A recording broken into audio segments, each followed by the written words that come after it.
Good evening teachers. আজি মই আপোনালোকক কিছুমান বহুতো গুৰুত্বপূৰ্ণ কথা ক'বলৈ ওলাইছোঁ যে সকলোৰে মনত বহুতো প্ৰশ্ন জাগি উঠিছে। প্ৰথমটো প্ৰশ্ন হ'ল আপোনালোকৰ PCP কেতিয়াৰ পৰা ষ্টাৰ্ট হ'ব?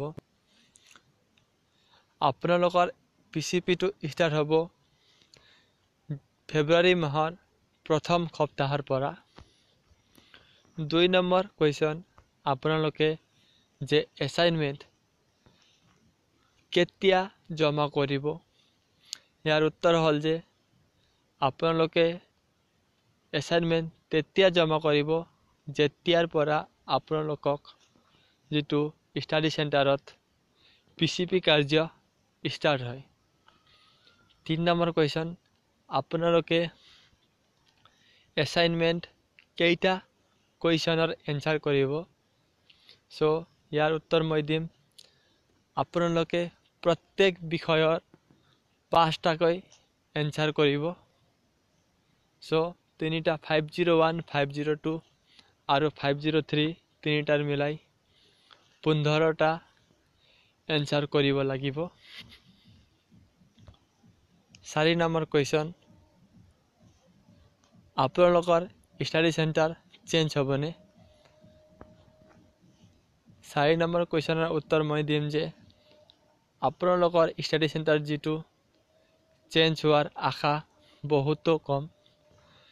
এইটো কোনো গেৰেণ্টি নাই, নহ'বও পাৰে আৰু হ'বও পাৰে।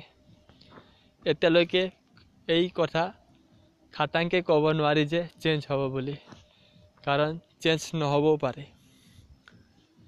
আৰু 4 নম্বৰ কুৱেশ্যন এনচাৰ হ'ল যে আপোনালোকে যি কুৱেশ্যন কৰিছিল বহুতৰে ষ্টাডি চেণ্টাৰ এতিয়ালৈকে এলটেড হোৱা নাই।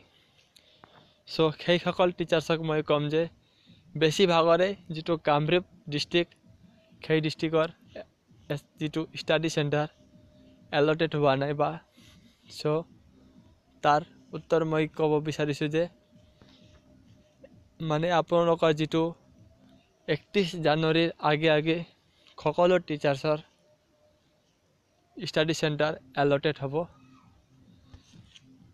যদি আপোনালোকৰ ডাইচ কোড শুদ্ধ আছে তেন্তে 31 জানুৱাৰীৰ আগে আপোনালোকৰ ষ্টাডি চেণ্টাৰ এলটেড হ'ব।